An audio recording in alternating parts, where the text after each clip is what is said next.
Welcome my third B.H.M.S students. In previous class I have discussed about the important topic tetanus. Now I am discussing about goiter, another topic is goiter. Before discussing the surgery of goiter, first of all we have to know the details physiology of thyroid gland. Thyroid gland will be situated in neck, on throat region, that is just on the thyroid cartilage. The H-shaped thyroid gland, just like this thyroid gland. And there are four parathyroid, just posterior aspect of these lobes. There are parathyroid gland. Now, thyroid gland, there are so many units. These are acini, which is covered by thyroid cells. Just like this, thyroid cells. In between these acini, there are another type of cells, that is C cell. These are the C cell. These are C cell. We secrete calcitonin. Okay. Now, these acini which are filled with colloid materials. These colloid materials, that is protein containing colloid material. The protein of this colloid material in the acini is thyroglobulin. Thyroglobulin is in thyroglobulin there are tyrosine protein. Now, how this T3 and T4, that is thyroid hormone, thyroxine, T4, and tetraiodotyrosine, that is T3, how it forms the synthesis of thyroxine? There are four steps. First of all, when we take any food such as salt, vegetables, water containing iodide, this iodide, that is iodized salt. So salt containing iodide, this iodide will be absorbed in GI tract, from GI tract, and it will enter into the bloodstream. In bloodstream, this iodide will be carried by the blood proteins.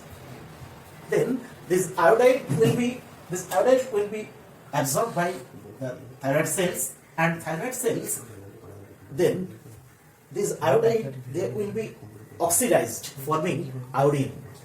This iodine will be thrown into this colloid material. Iodine then will be trapping by tyrosine unit, tyrosine protein molecule, forming monoiodotyrosine, just like this, monoiodotyrosine.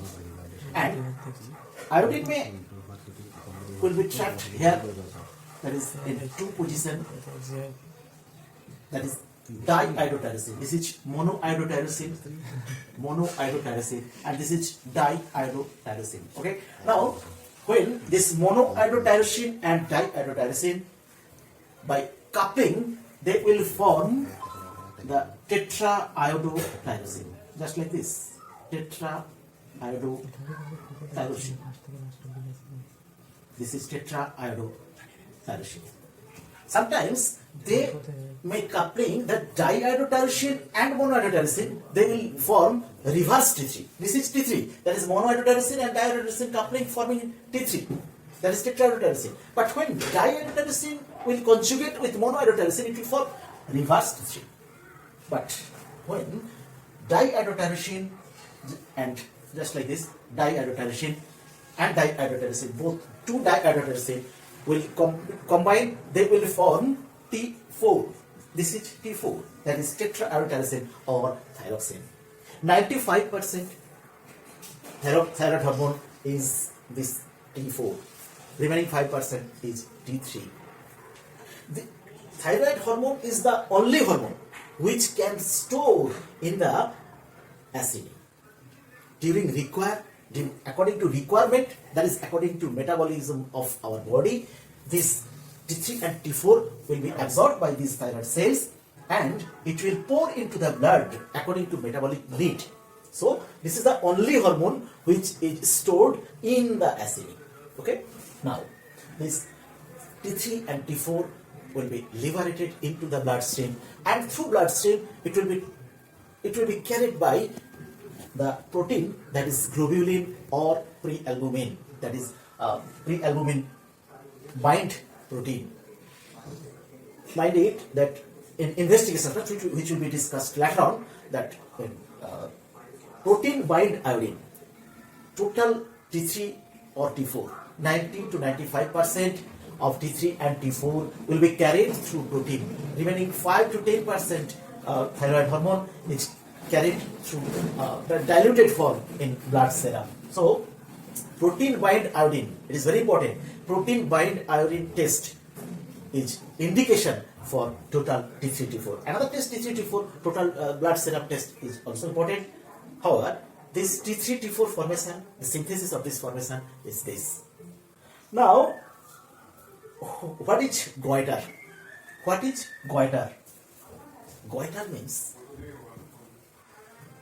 previously it was known that non-inflammatory, non-neoplastic thyroid swelling was called goiter, but now any thyroid swelling is called goiter. Any thyroid swelling is called goiter.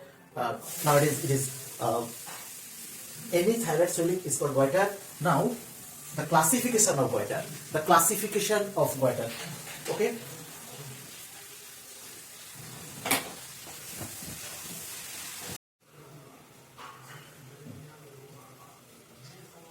Goiter classification. First type is metabolic goiter. Metabolic goiter is mainly two types. One is simple goiter or physiological goiter, that is non-toxic. Another type is toxic goiter. Now, what is physiological goiter or non-toxic goiter? In non-toxic type, that is when T3 T4 level is very, very low. So as the T3 T4 is low, so TSH will secrete excess TSH by negative feedback mechanism. So patient's TSH level will be high. This is non-toxic type, that is physiological goiter.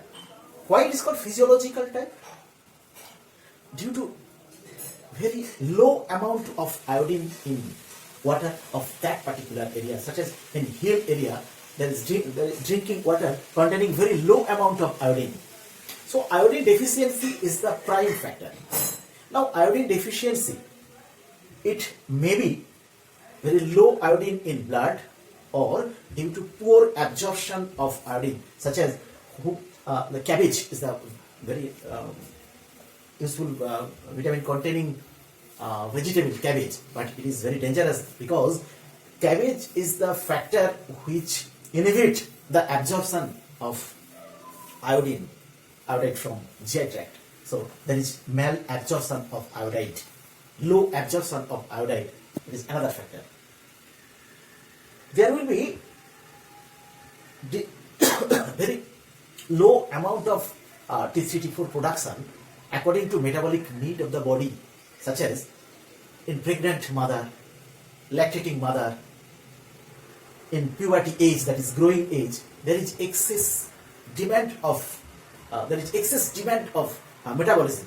So there will be relative deficiency of T3 and T4, and due to such as a pregnant woman, it would take normal amount of food, but they require excess amount of iodine because their requirement of metabolism is more and more. But due to normal diet, there is relatively less amount of iodine, and so there is relative deficiency of iodine, and so there is iodine deficiency, and this is also physiological type.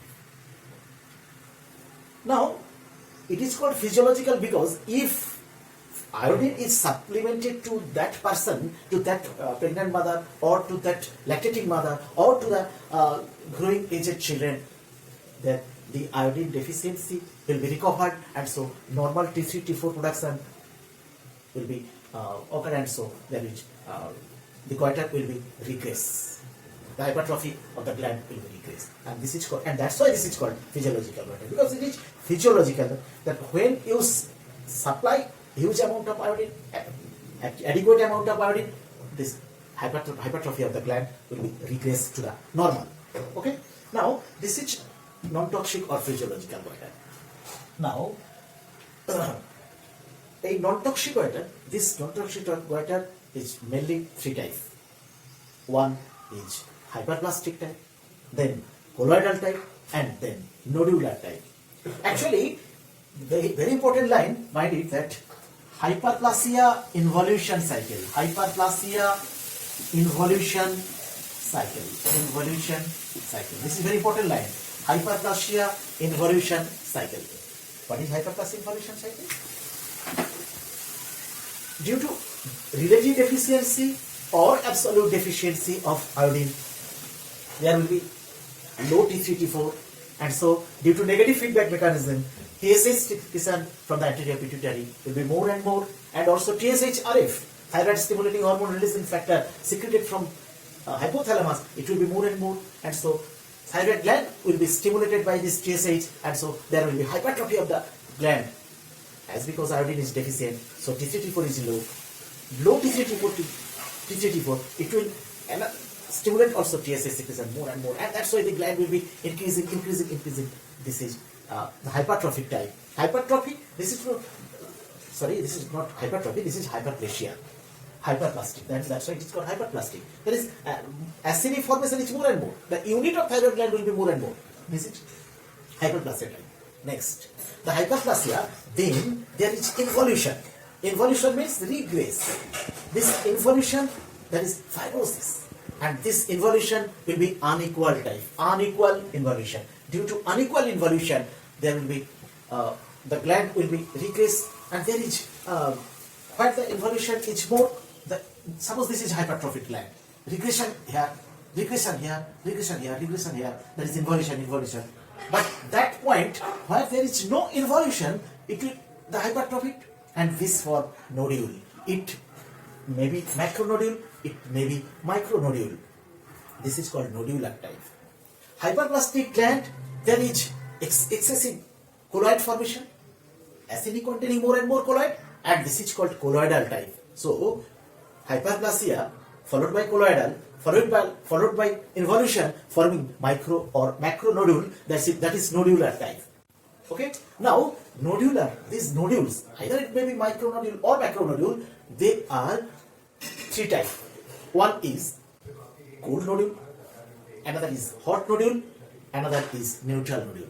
Again, hot nodule, cold nodule, and neutral nodule. What is hot nodule? Hot nodule means if you supply sufficient amount of iodine to that hypertrophied thyroid gland, the thyroid gland will accept more and more iodine and forming excess T3 and T4, forming this is called hot nodule. And cold nodule means when you supply iodine, but this iodine will not be accepted by the gland. The gland which this nodular goiter, when it accepts more iodine, there will be excess T3 and T4, and that's why it forms the thyrotoxic. This is toxic goiter. Okay. Now toxic goiter, when is hyperplasia followed by involution, followed by intake of excess iodine and forming excess T3, T4, forming thyrotoxic feature. This is called secondary thyrotoxicosis. Now what is primary thyrotoxicosis? Toxic goiter is two types. One is primary thyrotoxicosis and another is secondary thyrotoxicosis. When thyroid gland, from the beginning it is toxic. From the beginning it is toxic. This is primary thyrotoxicosis. But when it change from the metabolic non-toxic, that is hyperplasia involution cycle, and then it form toxicity, that is called secondary thyrotoxicosis. Very interesting difference. The primary thyrotoxicosis, that is healthy thyroid gland, which is from the beginning it is toxic. That is from the beginning it forms excess T3, T4 production. This is called primary thyrotoxicosis. And when it change from hyperplasia involution cycle, it covered this cycle, hyperplasia involution and then thyrotoxicosis, it is called secondary thyrotoxicosis. Now the question, very interesting question arises that, sir, when excess T3, T4 in blood, it will stimulate anterior pituitary, that there will be negative feedback mechanism, and so TSH secretion will be low, and TSH secretion will be low. So in blood TSH is low, so there will be no stimulation of the thyroid gland, and so their thyroid gland cannot form another T3, T4, and so the patient will be recovered. Why it is not occur in normal condition? Is it true? Okay, fantastic question. That when thyrotoxic patient, there is no TSH stimulation because T3, T4 is high. So in negative feedback mechanism, T3, T4 is low. But due to autoimmunity, mind it, due to autoimmunity, this T3, T4, excess T3, T4, there will be secretion of another thyroid stimulator, that is long-acting thyroid stimulator. Very interesting point. Long-acting thyroid stimulator, LATS. This long-acting thyroid stimulator, it is another stimulator. TSH is stimulator, but it is short-acting. TSH is secreted from anterior pituitary, which is short-acting, but long-acting thyroid stimulator is the another protein. This is autoimmunity. This is autoimmunity because T3, T4 excess, and there is long-acting thyroid stimulator is secreted from lymphocyte, and so in blood this long-acting thyroid stimulator will stimulate the thyroid gland continuously, and so there is formation, there is secretion of T3 and T4 continuously, and so the thyrotoxic feature is continuing. Clear? Now, what will the another type, that is inflammatory goiter. What is inflammatory goiter? That is thyroiditis. Itis means inflammation. So thyroid gland inflammation. It may be bacterial infection. It may be viral infection. It may be autoimmune disorder. It may be another type, that is riddle thyroiditis, that is called struma fibrosa. However, bacterial infection, any type of bacterial infection, viral infection, very important point is autoimmune disorder, that is called Hashimoto's disease. What is Hashimoto's disease? It is another autoimmune disorder of this inflammation of the thyroid gland. That is a very important type of goiter. Now, what is Hashimoto's disease? Hashimoto's disease, here, if by any cause there is leakage of thyroglobulin from the acid into the bloodstream, the thyroglobulin, the protein, when enter into blood, against this protein there is formation of autoimmunity. Suppose thyroglobulin, this protein, what is immunity? Any foreign protein enter into my bloodstream, my B lymphocyte will produce against this protein immunoglobulin, that is normal immunity. But when any body's protein is act as antigen, and against this protein there is formation of immunoglobulin, this is autoimmunity. Here is autoimmunity because thyroglobulin is body's own protein, but against this protein there is formation of antibody, and so antigen-antibody reaction.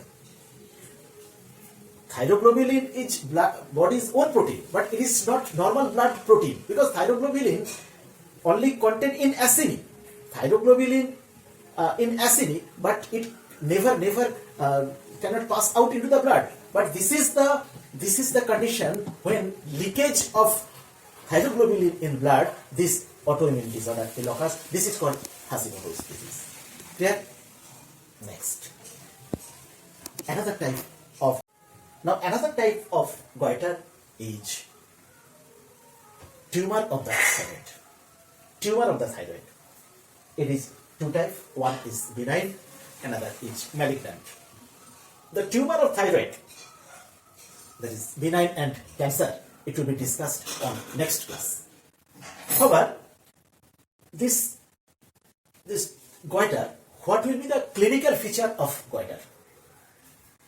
First of all, if it is physiological type, or it may be toxic type, or it may be Hashimoto's disease, or bacterial, or viral infection, there is inflammation or swelling of the thyroid gland.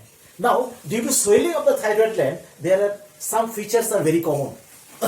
There are pressure effect. Number one, dysphagia, due to pressure on the esophagus, and there is dysphagia. Now, dyspnea, pressure effect on trachea. And another feature is hoarseness of the voice due to pressure on the recurrent laryngeal nerve. So pressure on recurrent laryngeal nerve producing hoarseness of the voice. These three features are very common for pressure effect of the thyroid gland. Now, in thyrotoxicosis, there are some features due to excess T3T4, and in hypothyroidism, myxedema, or in case of children, cretinism, there are another features, that is due to deficiency of T3T4, there will be deficiency of brain development, deficiency of body development, etc. etc. Now, thyrotoxic feature in cases of toxic goiter. Thyrotoxicosis, in case of primary thyrotoxicosis or secondary thyrotoxicosis, there is excess T3T4, and so there are some features that are very common because there is excess T3T4, so there is excess metabolism. So BMR is high, basal metabolic rate will be very high, and so there is pulse rate will be high because there is excessive heart rate, and so the pulse rate will be high. This is tachycardia. Mind it, patient sleeping tachycardia will be count. Why? Because to nullify anxiety neurosis. Suppose a patient is entering your clinic and there is anxiety. Oh, doctors, what will be my disease? What will be diagnosis? What will be my fate? And these are the anxiety. Due to anxiety, there may be anxiety neurosis, and there will be pulse rate will be high. But in this case, we count his or her pulse rate during sleeping condition. Clear? So there will be sleeping tachycardia. Next, in primary thyrotoxicosis, the neurological symptom is very common, and secondary thyrotoxicosis, cardiovascular symptom is very common. Now, in secondary thyrotoxicosis, as because cardiovascular symptom is very common, there will be water hammer pulse. What is water hammer pulse? Water hammer pulse means high systolic and low diastolic. This is the pulse volume is very high. Pulse volume is very high, and it is ill sustained. This is called water hammer pulse. Water hammer pulse. Actually, water hammer pulse. There are so many causes. Most important cause, aortic incompetence, where cardiac output is very high, and all blood will return back to the left ventricle. This is very important point, that is aortic incompetence. And another is this thyrotoxicosis and severe anemia or PDA, patent ductus arteriosus. These are the causes of water hammer pulse. However, coming to the topic. Now, in case of excess BMR, basal metabolic rate, the cardiac output will be increased because there is excess metabolism, and so blood requirement of blood to the tissue, blood to the periphery is more, and so there is high cardiac output but ill sustained. This is water hammer pulse, and this water hammer pulse is a classical feature of this secondary thyrotoxicosis. Now, the another feature of this patient, there is flushing, hot flushes, because high metabolism there is flushing, and there is hyperglycemia. Insulin is the hormone which diminishes blood glucose level. All hormones are against insulin. Now, this thyroxine, excess thyroxine, it will, the effect of this excess T3 and T4, there is hyperglycemia followed by glycosuria, and so the patient's blood glucose level is high, and also in urine that maybe comes out of glucose, that is glycosuria. Clear? Now, in primary thyrotoxicosis, there are the neurological symptoms. Most common is tremor. There is fine tremor. It is a very important point, that fanning, extended hand, and then fanning of the finger, there will be tremor. And protruding tongue, the tongue will be tremor, just like lachesis. You know, lachesis is a drug that the important sign is protruding tongue, it will be tremor. So, the tremor is the important point of this primary thyrotoxicosis. Next point is exophthalmos. Exophthalmos is due to EPH, exophthalmos producing hormone, which is secreted from anterior pituitary. So exophthalmos is the finding of primary thyrotoxicosis, not in secondary thyrotoxicosis. Now there are another some features of thyrotoxicosis, primary thyrotoxicosis. That there are the some eye signs. Number one, there are so many signs. Number one, dull dimple sign. Number two, Stillwag sign. Number three, Geoffroy's sign. Number four, Geoffroy's sign. Number four, okay, Dalrymple sign, Stillwag sign, Geoffroy's sign, von Graefi's sign, and Mobius sign. These are the signs of eye sign of thyrotoxicosis. What is Dalrymple sign? Visible upper sclera. Normally upper sclera is not visible, but visible upper sclera is Dalrymple sign. Next, von Graefi's sign. Ask the patient to look downwards, but the upper eyelid will be lagged behind. This is von Graefi's sign. What is Geoffroy's sign? Geoffroy's sign means the patient when looks upwards, but there is absence of wrinkling on the forehead, but looks upwards and absence of wrinkling. This is Geoffroy's sign. And next point is Stillwag sign. Stillwag sign, there is lagging of the eyelid. Next is Mobius sign. Mobius sign, there is lack of convergence. Clear? These are the eye sign of thyrotoxicosis. Okay, these are the findings of goiter, all type of goiter, and next class I will discuss about thyroid cancer. Thank you.